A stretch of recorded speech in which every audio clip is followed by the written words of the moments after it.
Pukul 6 waktu Indonesia Tengah. Inilah Radio Republik Indonesia Bau-Bau dengan Warta Kepton. Berita seputar Kepulauan Buton.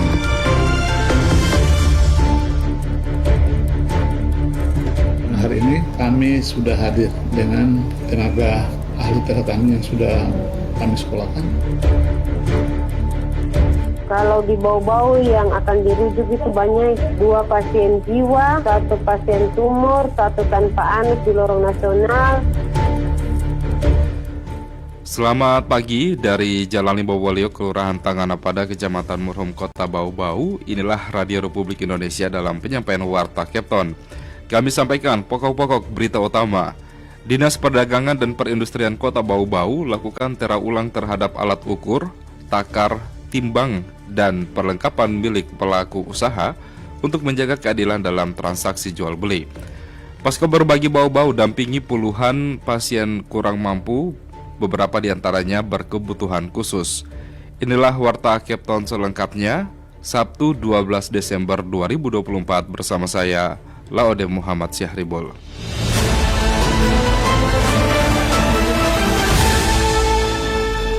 Kita ke berita yang pertama.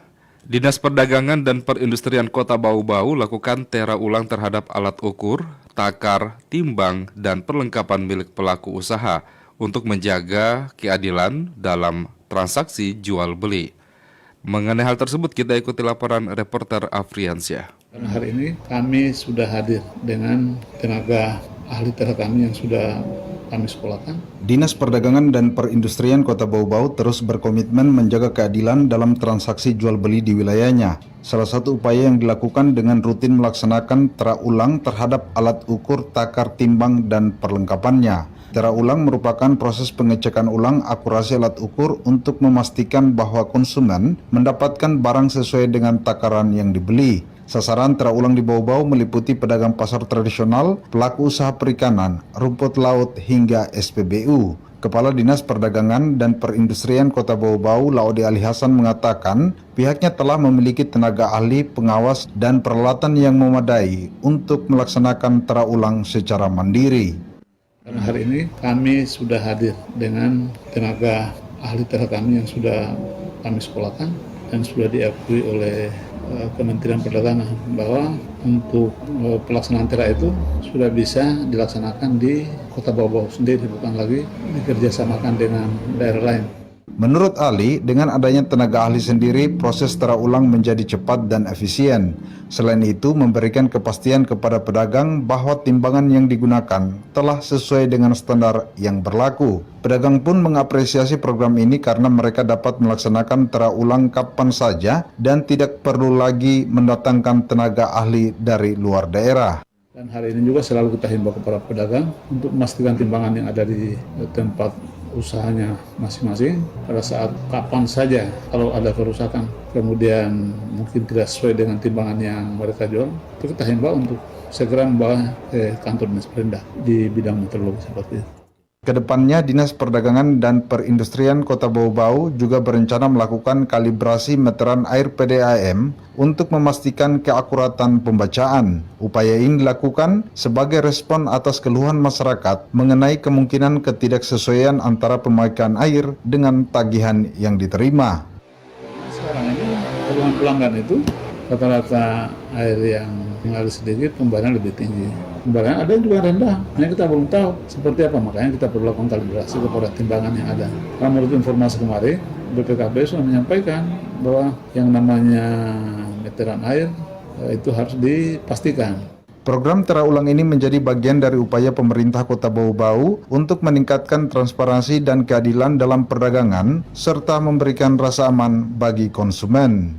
Reporter RRI Bau-Bau, Afriansyah, melaporkan.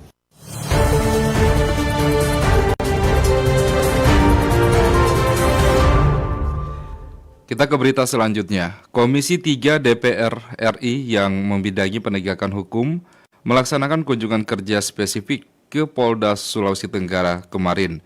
Acara berlangsung di Aula Dakar Polda Sultra dan dihadiri oleh sejumlah pejabat utama, termaksud Kapolda Sultra Irjen Pol Dwi Irianto, Wakapolda Sultra Brigjen Pol Amur Chandra Juli Buana, Kepala BNNP Sultra Kajati Sultra, Kakanwil Kemenkumham, Kajari Kendari, serta para Kapolres jajaran.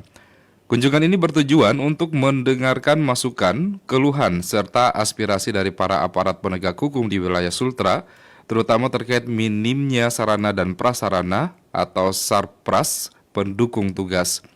Anggota Komisi 3 DPR RI dari fraksi Partai Nasdem, Rudianto Lalo, menyatakan bahwa kendala sarpras menjadi perhatian serius DPR RI.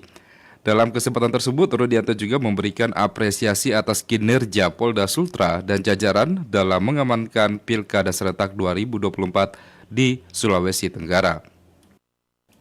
Ia mengungkapkan pelaksanaan pesta demokrasi berlangsung dengan kondusif, aman, dan damai. Kegiatan kunjungan kerja ini menjadi momentum penting untuk mempererat koordinasi antara legislatif dan aparat penegak hukum, sekaligus memastikan dukungan penuh DPR RI dalam menghadapi berbagai tantangan penegakan hukum di Sulawesi Tenggara. Diskusi yang berlangsung dalam suasana konstruktif ini diharapkan menghasilkan solusi yang nyata untuk meningkatkan kerja aparat di lapangan. Anda sedang mendengarkan Warta Kepton, berita seputar Kepulauan Buton. Posko berbagi bau-bau dampingi puluhan pasien kurang mampu, beberapa di antaranya berkebutuhan khusus. Selengkapnya kita ikuti laporan reporter Waode Nurliani. Posko berbagi bau-bau mendampingi puluhan pasien kurang mampu yang tengah menjalani pengobatan berbagai penyakit kronis. Pasien yang meminta pendampingan dari posko berbagi bau-bau berasal dari sejumlah daerah di Kepulauan Buton, Daratan Muna, bahkan ada beberapa pasien dari sejumlah kabupaten di Sulawesi Tenggara hingga pasien dari Maluku. Dalam catatan Yayasan Posko Berbagi Bau-Bau masih ada 25 pasien yang sedang dalam pendampingan masa pengobatan hingga pemulihan. Sejumlah 8 pasien menjalani pengobatan di rumah sakit di Makassar, 12 pasien di rumah sakit Batramas Kota Kendari, dan 5 pasien lainnya di Kota Bau-Bau menunggu waktu untuk dirujuk ke rumah sakit besar di luar daerah. Ketua Posko Berbagi Bau-Bau Melani mengungkapkan latar belakang pasien yang ia tangani rata-rata ekonomi menengah ke bawah. Mereka tidak punya cukup uang untuk membiayai hidup selama pengobatan, apalagi sampai ke luar daerah. Para pasien juga dominan memiliki masalah cukup kompleks. Beberapa pasien terkendala berobat karena tidak memiliki kartu jaminan kesehatan. Beruntung lewat koordinasi Melani, para pasien bisa berobat tanpa pungutan biaya di rumah sakit berkat kepemilikan kartu BPJS Kesehatan. Kalau di Bau-Bau yang akan dirujuk itu banyak 2 pasien jiwa, 1 pasien tumor, 1 tanpa anus di lorong nasional, 1 dengan diagnosa hernia di Tanggul. Banyak di Bau-Bau itu masih kumpul-kumpul dulu. Kalau saya sih sembako dengan biaya akomodasi, karena memang besar untuk biaya akomodasi, angkut-angkut pasien bawa pasien ke sana. Itu. Lanjut Melani, kendala pasien dalam berobat rata-rata kebutuhan sandang pangan selama proses berobat di luar daerah, serta biaya akomodasi perjalanan menuju rumah sakit dan budget untuk hidup selama masa pengobatan. Posko Berbagi Bau-Bau terus berupaya menggalang dana membantu meringankan beban keuangan dan pengobatan para pasiennya, salah satunya lewat media sosial Facebook dan galang dana lewat donasi bazar. Warga Bau-Bau pun dapat membantu meringankan beban keluarga para pasien di Posko Berbagi Bau-Bau dengan berdonasi lewat rekening Posko Berbagi dengan menghubungi kontak Melani di nomor 0813 5583 0400. Wade Nurliani, reporter di Bau-Bau, melaporkan.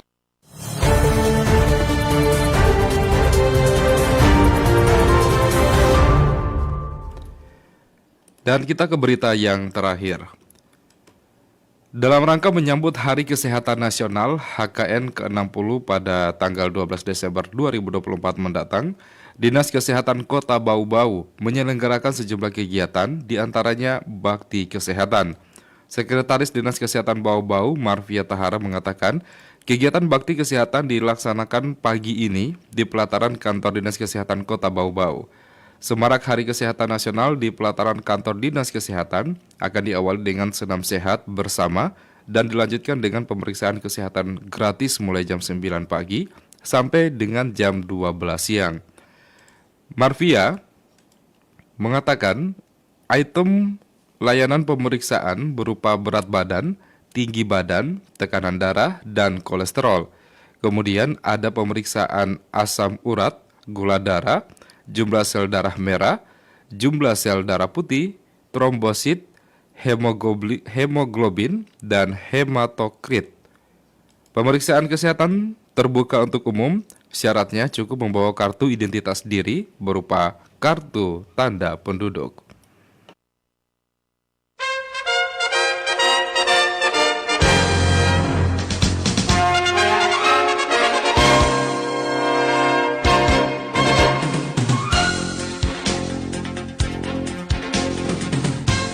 Demikian penyampaian Warta Kepton pagi hari ini, dan sebelum berpisah kami sampaikan kembali pokok-pokok berita utama.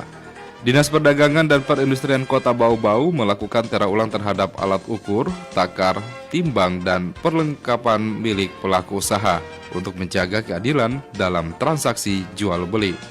Posko Berbagi Bau-Bau dampingi puluhan pasien kurang mampu, beberapa di antaranya berkebutuhan khusus. Kami harap Anda tetap bersama Radio Republik Indonesia Bau-Bau untuk mengikuti program kami selanjutnya di Kepton pagi hari ini. Radio Republik Indonesia Bau-Bau terus mengudara untuk Indonesia. Saya Laude Muhammad Syaribul mengucapkan terima kasih dan sampai jumpa.